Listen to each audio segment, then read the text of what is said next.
Hello everybody. Today's topic, or the topic we are going to start in mathematical physics, is quite simple one, and you have to know nothing but long integrations. লম্বা লম্বা integration করার patience থাকতে হবে, আর কিছুই লাগবে না এই টপিকটার জন্য।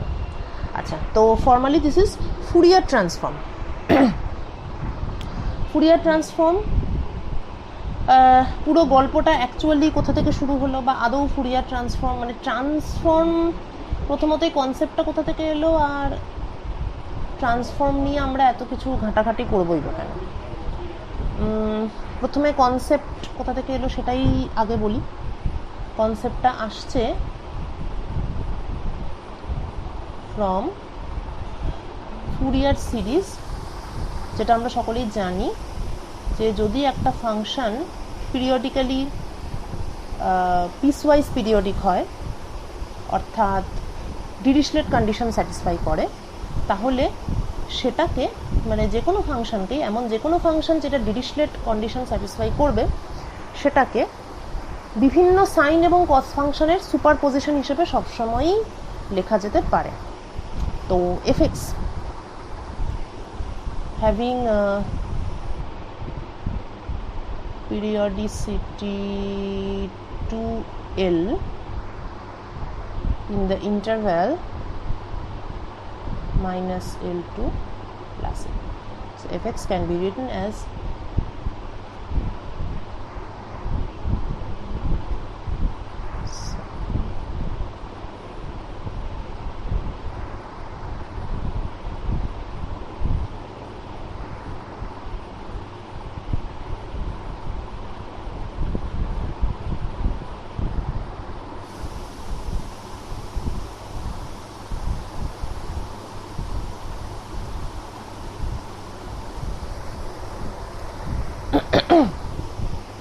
এখানে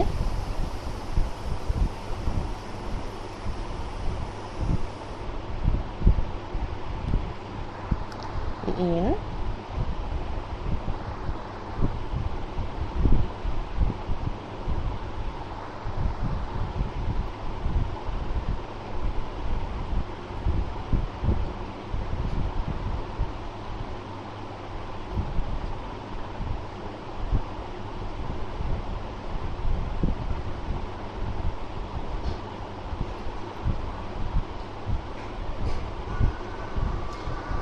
এই, ঠিক আছে, ক্লিয়ার? এটা জাস্ট একটা রিভিশন হলো, আর কিছুই না। এইবার নেক্সট যেটা আমরা করব সেটা হচ্ছে ফুরিয়ার সিরিজের একটা লিমিটিং কেস কনসিডার করব, ঠিক আছে? আচ্ছা, ফার্স্ট আমরা এখন যেটা করব সেটা হচ্ছে এই যে A N R bn, we will put them here in the formula for fx. Okay,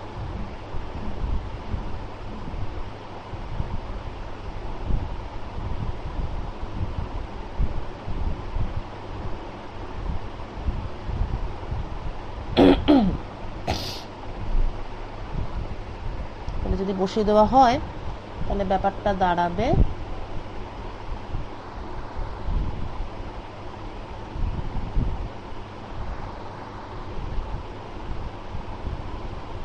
এখানে ভেরিয়েবলটা আমরা চেঞ্জ করছি, যেহেতু লেফট হ্যান্ড সাইডে এক্স আছে সেজন্য রাইট হ্যান্ড সাইডে ভেরিয়েবলটা চেঞ্জ করতে হচ্ছে।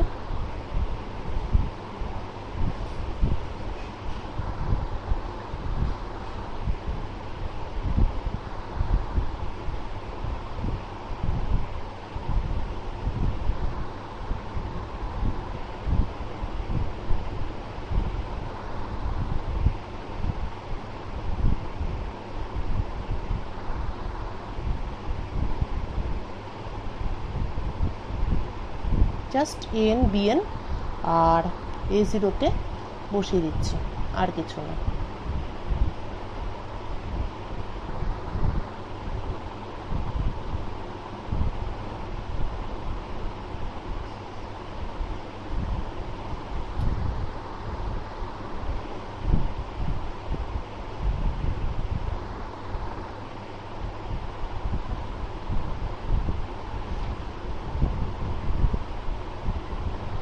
এই, ঠিক আছে? এই অবধি জাস্ট ওটা বসানো হয়েছে, এর মধ্যে নতুনত্ব কিছু নেই। এরপর যেটা আমরা করব সেটা হচ্ছে এখানে কি আছে, cos n pi x by l, cos n pi x dash by l, sin n pi x by l, sin n pi x dash by l। তো এই মানে এই ব্যাপারটা আর এই যে টার্মটা, এই যে দুটো টার্ম আছে, এদেরকে আমরা একসঙ্গে কমন নিয়ে একটু কম্প্যাক্ট ফর্মে লিখব, something like this.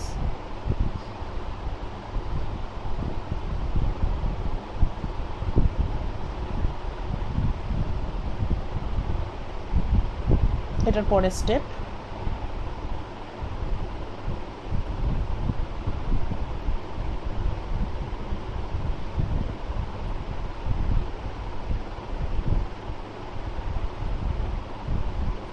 Plus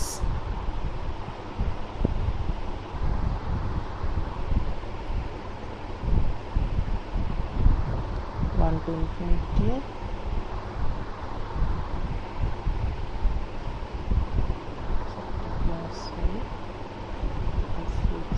dash cos n pi x by l, cos n pi x dash by l, plus sin n pi x by l, sin n pi x dash by l, অর্থাৎ cos of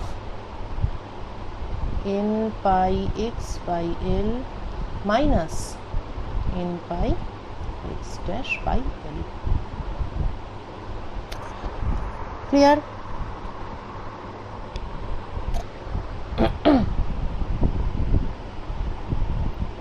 next step,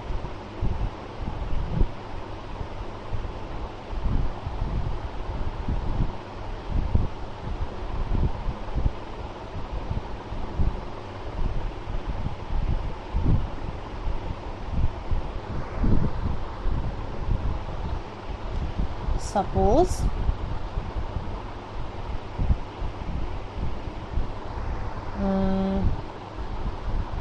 n pi by l কে আমরা যদি k বলি, dimensionally ঠিকই আছে, কারণ k হচ্ছে আমাদের wave vector এবং সেটা লেংথের ইনভার্স হয়, সুতরাং dimensionally it's all right, it is a wave vector physically. তাহলে n pi by l কে আমি k ধরছি, সেক্ষেত্রে ডেল্টা k হচ্ছে pi by l delta n, which is equal to pi by l, কেননা n হচ্ছে different integers, সুতরাং delta n is equal to 1, পরপর দুটো ইন্টিজারের মধ্যে যেটা গ্যাপ। আচ্ছা, এইবার এই যে জায়গাটা, এই পোর্শনটা, অর্থাৎ যদি ভ্যালু অফ দিস, এইটা যদি ফাইনাইট হয়, যদি ব্লো আপ না করে, ইফ, তাহলে l টেন্ডস টু ইনফিনিটি, এই লিমিটে এই পোর্শনটা যদি, এই টার্মটার জন্য বলছি, ঠিক আছে, এই টার্মটার জন্য এইটা যদি ফাইনাইট হয়, তাহলে l টেন্ডস টু ইনফিনিটি হলে obviously this term tends to 0, hence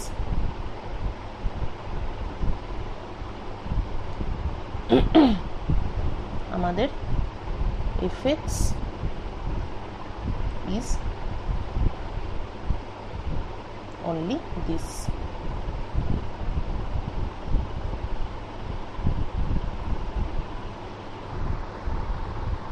এফএক্সের সংক্ষেপে দাঁড়ালো এটা। আচ্ছা, এবার আমরা এখানে আরো কিছু কিছু জিনিস পুট করব, যেমন আমরা n pi by l এর জায়গায় আমরা k পুট করব,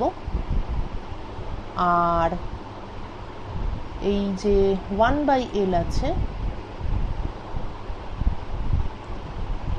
1/l কে আমরা রিপ্লেস করব ডেল্টা কে বাই পাই দিয়ে, এবং l যদি ইনফিনিটি হয়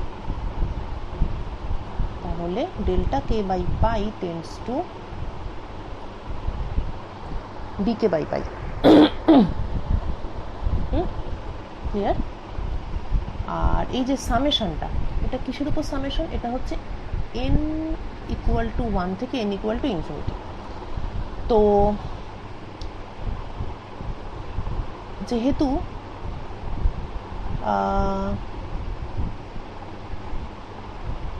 dx তো এটাই থাকবে, n পাই বাই l এর জায়গায় আমি কে পুট করছি, 1/l এর জায়গায় আমি ডেল্টা কে বাই পাই করে 1/l এর জায়গায় আমি রিপ্লেস করছি dk বাই পাই দিয়ে। সুতরাং এই সামেশনটা কিন্তু আর থাকবে না, মানে এই সামেশনটা তো বোঝাই যাচ্ছে কি হবে, এখানে -l টু +l আছে, মানে l টেন্ডস টু ইনফিনিটি মানে হচ্ছে। আচ্ছা, তাহলে কি কার জায়গায় কি বসছে সেটাকে আমরা একটু দেখে নিই।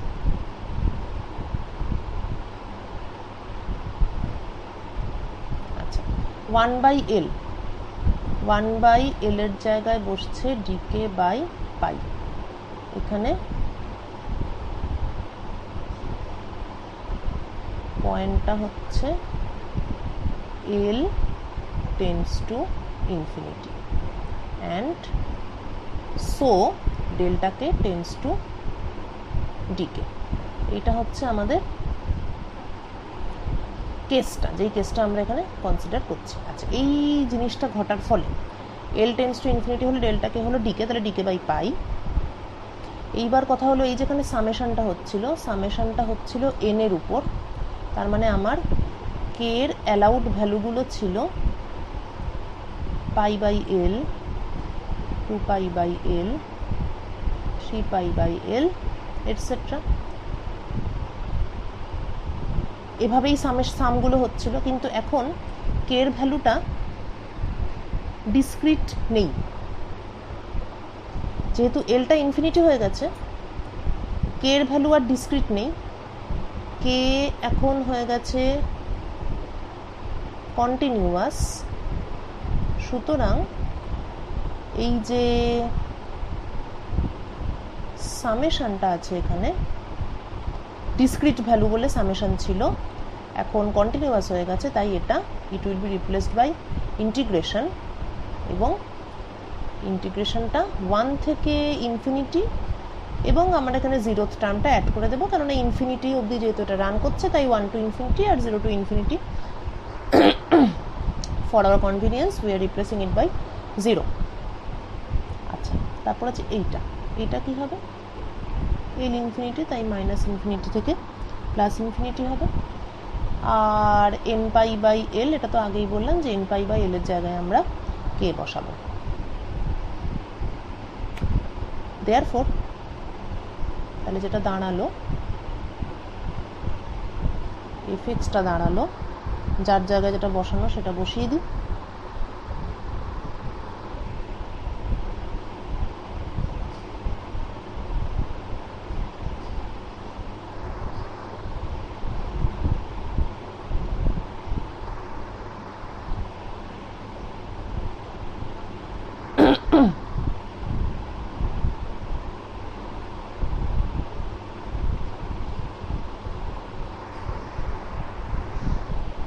এই হচ্ছে আমাদের লিমিটিং কেস।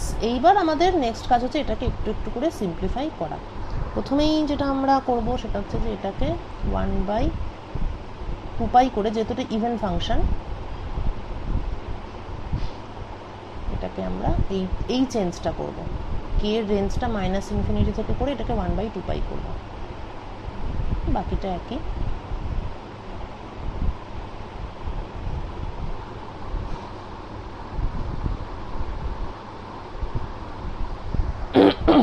এই করলাম।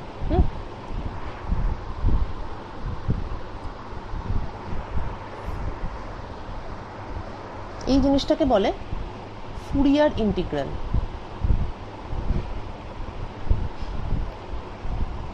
মানে ফুরিয়ার সিরিজের লিমিটিং কেস ভার্সন, যেটা ফুরিয়ার ইন্টিগ্রাল।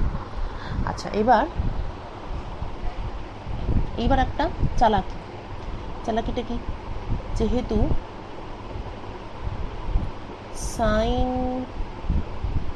সমস্ত সাইন ফাংশনই হচ্ছে অড ফাংশন, অড ইন কে, এই ফাংশনটা কে এর রেসপেক্টে অড, মাইনাস কে করলে এটা মাইনাস হয়ে যাবে। তার মানে 1/2π, তার মানে এই যে ইন্টিগ্রেশনটা, এখানে কসের জায়গায় যদি সাইন থাকে,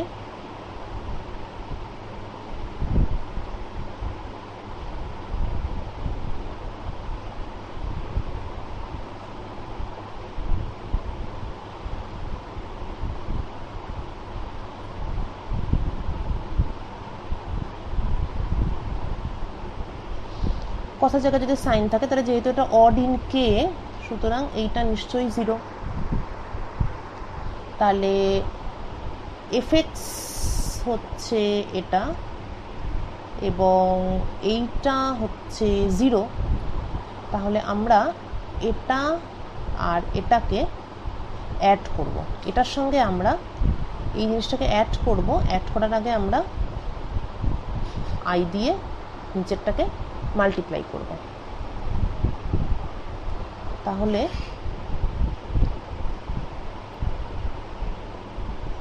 কি করতে চাচ্ছি আমরা,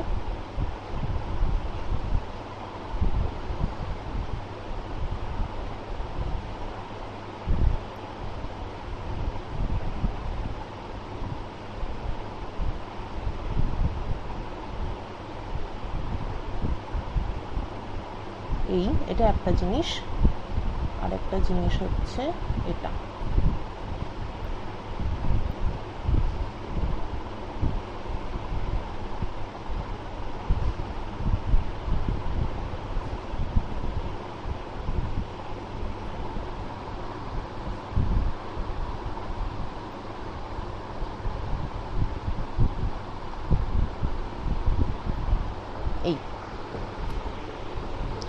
এই দুটোকে এবার আমরা অ্যাড করব।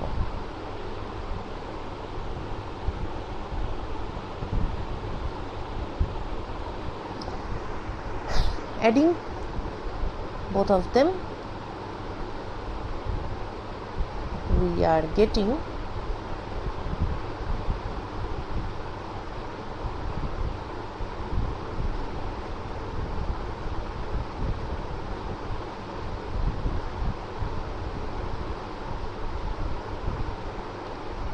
okay, cos this plus I sin this,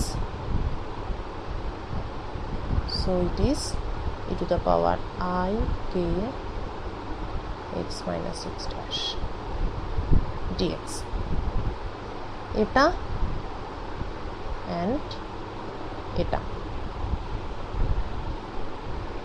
this is equal to this one, e to the power I k x minus x dash.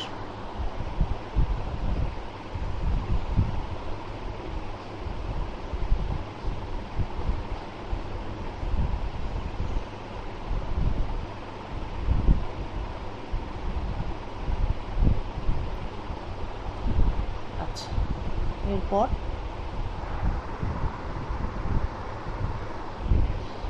এইবার একটু জাস্ট জিনিসপত্র এপাশ ওপাশ করা। এই 2π আছে, এটাকে একটা ভাগ করলাম 1/√2π,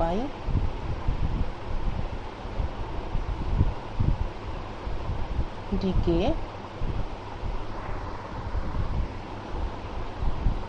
e to the power I k x। এখান থেকে একটা জিনিস একটা e to the power I k x কে এখানে নিয়ে এলাম, নিয়ে এভাবে লিখলাম। তারপর আরেকটা যে 1/√2π আছে সেটাকে এখানে লিখছি, লিখে বাকি জিনিসটা করছি।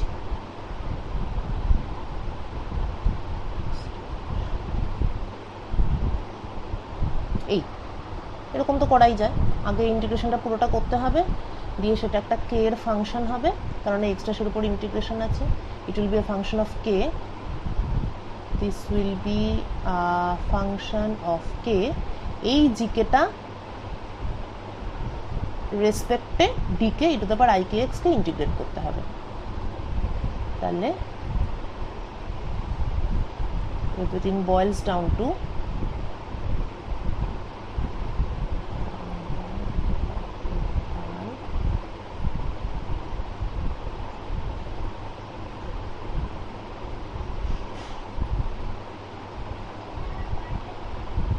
এটা যেখানে where জিকেটা কি কোয়ান্টাম মেকানিক্স পড়ানোর সময় বলেছিলাম যে সামনের 1/√2 এটা অটোমেটিক্যালি চলে আসে। এখানে আমরা দেখতে পাচ্ছি যে এটা অটোমেটিক্যালি চলে এসেছে।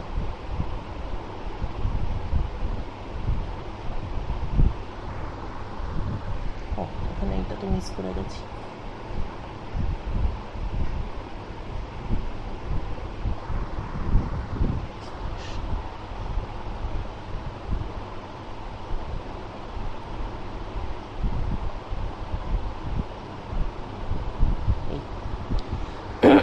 এবার আমরা চাইলে এটাকে রিমুভ করে দিতে পারি।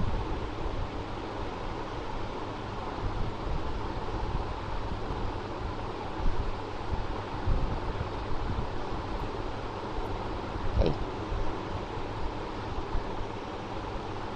ঠিক আছে, তাহলে this GK, this is known as, আচ্ছা এখানে অ্যাকচুয়ালি তাহলে কি হলো, মানে ব্যাপারটা হচ্ছে যে একটা ফাংশন ছিল এক্স এর, আর একটা ফাংশন হলো কে। এফ এক্সকে আমি একটা সার্টেন ইন্টিগ্রেশন করে জিকে পাচ্ছি, এবং জিকের E to the power minus I K X, জিকের E to the power I K X করে, অর্থাৎ রিভার্স ইন্টিগ্রেশন করে আমি এফ এক্স পাচ্ছি। একটা নির্দিষ্ট এফ এক্সের জন্য একটা নির্দিষ্ট জিকেই পাওয়া সম্ভব, এবং একটা নির্দিষ্ট জিকে থেকে আবার ঘুরে সেই এফ এক্সটাই পাওয়া যায়। So basically this is 1-to-1 mapping. একটা স্পেস আছে যেটা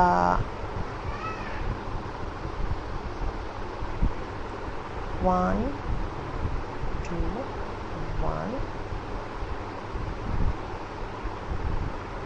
ম্যাপিং, একটা স্পেস আছে যেখানে ভেরিয়েবলটা হচ্ছে এক্স, আরেকটা স্পেস আছে যেখানে ভেরিয়েবলটা হচ্ছে কে। এক্স স্পেসে এফ এক্স বলতে যা বোঝায়, কে স্পেসে জিকে বলতে কিন্তু ঠিক তাই বোঝায়, শুধু স্পেসটা চেঞ্জ হয়ে গেছে বলে ফাংশনের লুকটা চেঞ্জ হয়ে গেছে। অনেকটা লাল চশমা দিয়ে দেখলে যে অবজেক্টকে লাল লাগে, এরকম ধরনের একটা ব্যাপার। স্পেসটা চেঞ্জ হওয়াতে লুকটা চেঞ্জ হয়েছে, কিন্তু বেসিক ইনফরমেশনটা একই আছে। এফ এক্স থেকে যা তথ্য পাওয়া সম্ভব, জিকে থেকে সেই একই তথ্য পাওয়া সম্ভব।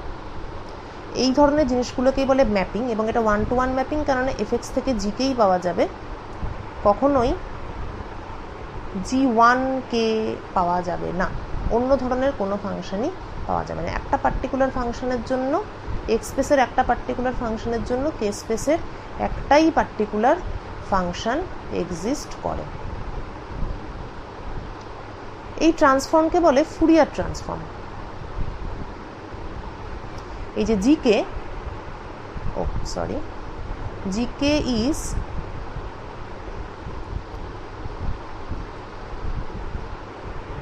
Fourier transform of fx, and fx is inverse Fourier transform of gk. একটা জিনিস একটু বলে রাখি যে এই যে ফুরিয়ার ট্রান্সফর্মের যে ফর্মুলা, এখানে এই প্লাস আর মাইনাস সাইনটা অনেক বইতে নানান রকম আছে, কিন্তু সেগুলো ভুল, প্রিন্টিং মিস্টেক থাকে বা আরও অন্যান্য গন্ডগোল থাকে। তো এটাই কিন্তু ফর্মুলা। এফএক্সের ক্ষেত্রে হবে g K e to the power I K x d K, আর জিকের ক্ষেত্রে হবে f x e to the power minus I K x d x. অর্থাৎ ফুরিয়ার ট্রান্সফর্ম বের করার সময় e to the power minus I K x দিয়েই গুণ করতে হবে, আর ইনভার্সের সময় তার ঠিক উল্টোটা হবে। তো যেটা বলছিলাম যে ফুরিয়ার ট্রান্সফর্ম, তাহলে ট্রান্সফর্ম ব্যাপারটা আমি আদৌ কেন করি, কি লাভ ফুরিয়ার ট্রান্সফর্ম করে? একটা খুব ইম্পর্টেন্ট লাভ হচ্ছে যে কোনো ট্রান্সফর্ম, ফুরিয়ার ট্রান্সফর্ম ছাড়াও অন্য ট্রান্সফর্মও আছে, যেমন ল্যাপ্লাস ট্রান্সফর্ম। দেখা যায় যে কোনো একটা ইকুয়েশন যদি খুব জটিল হয়, কোনো একটা ডিফারেন্সিয়াল ইকুয়েশন, ঠিক আছে, খুব জটিল, খুবই জটিল,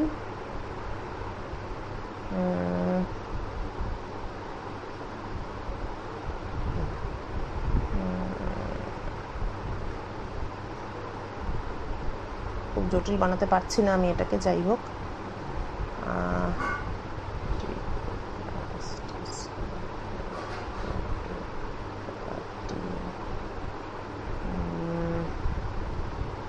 হলো কি সাফিসিয়েন্টলি জটিল?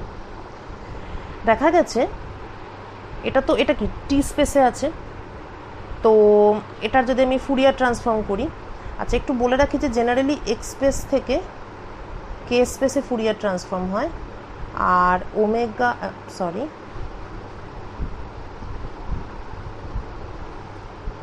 আর টি স্পেসের ফুরিয়ার ট্রান্সফর্ম করলে সেটা ওমেগা স্পেসে যায়, just E to the power I K এক্সের জায়গায় E to the power I omega T হবে।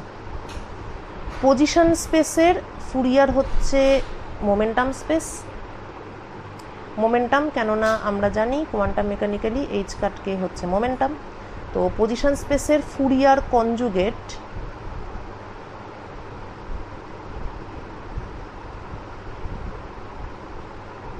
হচ্ছে মোমেন্টাম স্পেস, আর টাইম স্পেসের ফুরিয়ার কনজুগেট হচ্ছে frequency space.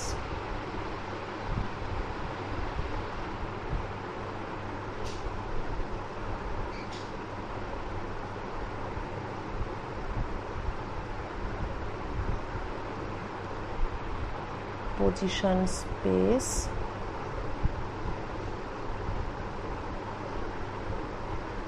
Fourier conjugate is momentum.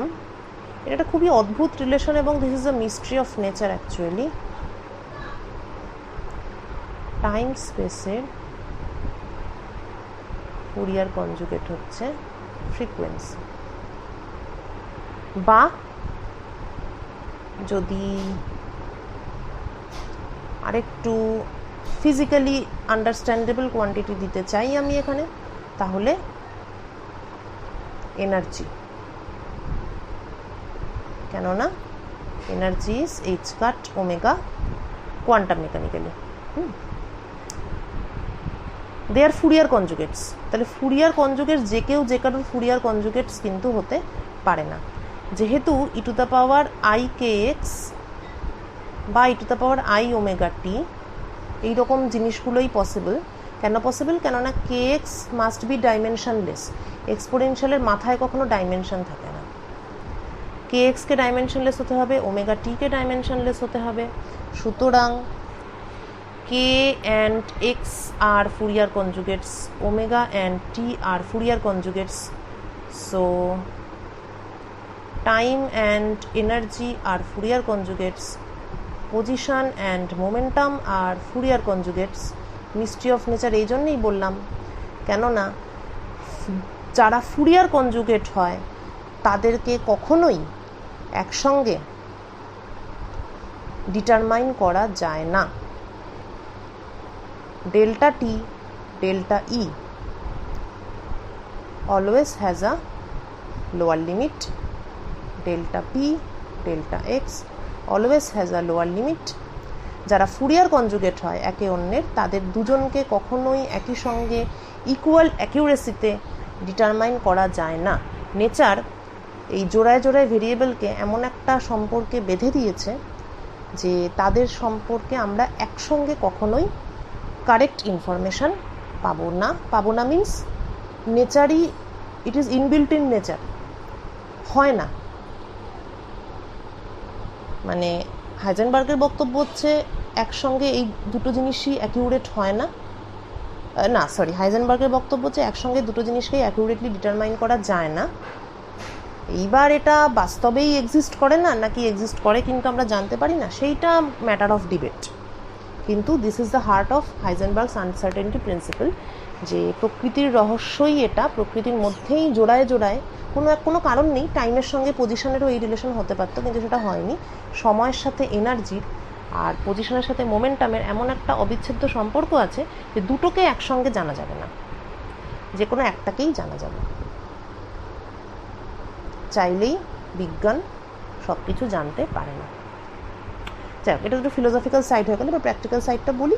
হ্যাঁ, যেটা বলছিলাম সেটা হচ্ছে যে দেখা গেছে যে ফুরিয়ার এই ইকুয়েশনটা যথেষ্ট ঝামেলার তো, কিন্তু যদি ফুরিয়ার ট্রান্সফর্ম নেওয়া হয় প্রত্যেকটা জিনিসের, মানে এই ডেরিভেটিভগুলোর ফুরিয়ার ট্রান্সফর্ম, এটার ফুরিয়ার ট্রান্সফর্ম ইত্যাদি নিলে পরে দেখা যাবে ইকুয়েশনটা খুব সিম্পল একটা ইকুয়েশন হয়ে গেছে এবং সেটাকে তখন সহজেই সলভ করা যাচ্ছে। সেক্ষেত্রে যেটা করা হয়,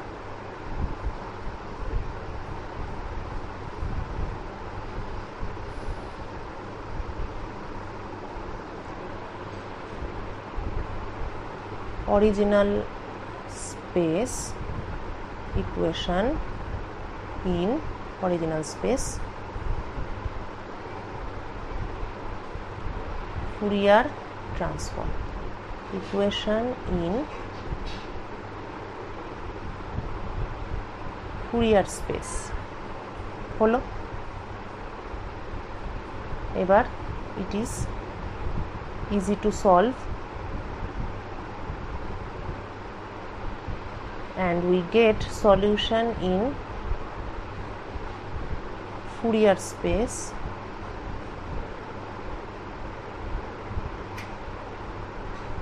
inverse Fourier transform এবং we get solution in original space। যদি ডাইরেক্টলি সলভ করতে যেতাম তাহলে it would have been difficult to solve, কিন্তু ফুরিয়ার ট্রান্সফর্মের মাধ্যমে সলভ করলে ব্যাপারটা অনেক সময় ইজি হয়। এটা হচ্ছে প্র্যাকটিক্যাল সাইড আর এটা ছিল ফিলোসফিক্যাল সাইড। হোম টাস্কের জন্য যদিও কোয়ান্টাম পড়ার সময়ই আমরা করেছি, তবু হোম টাস্কের জন্য দু একটা প্রবলেম দিয়ে দেওয়া যাক। যেহেতু কোয়ান্টাম পড়ানোর সময় করিয়েছি তাই আমি এখন কিন্তু আর করিয়ে দিচ্ছি না। Fourier transform. So find out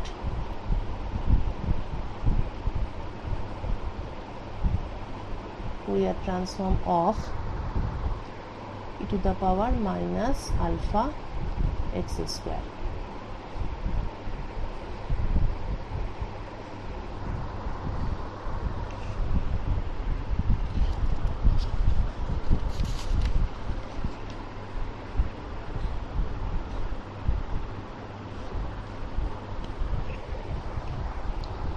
Find out Fourier transform of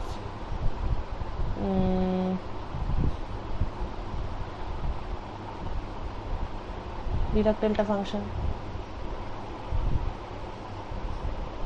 Find out Fourier transform of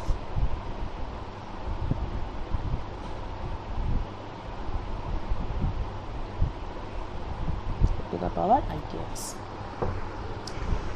এই অ্যাসাইনমেন্ট রইল।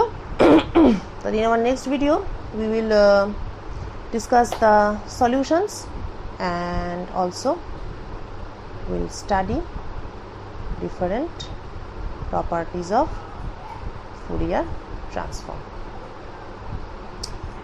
Okay, so bye bye and see you in my next class.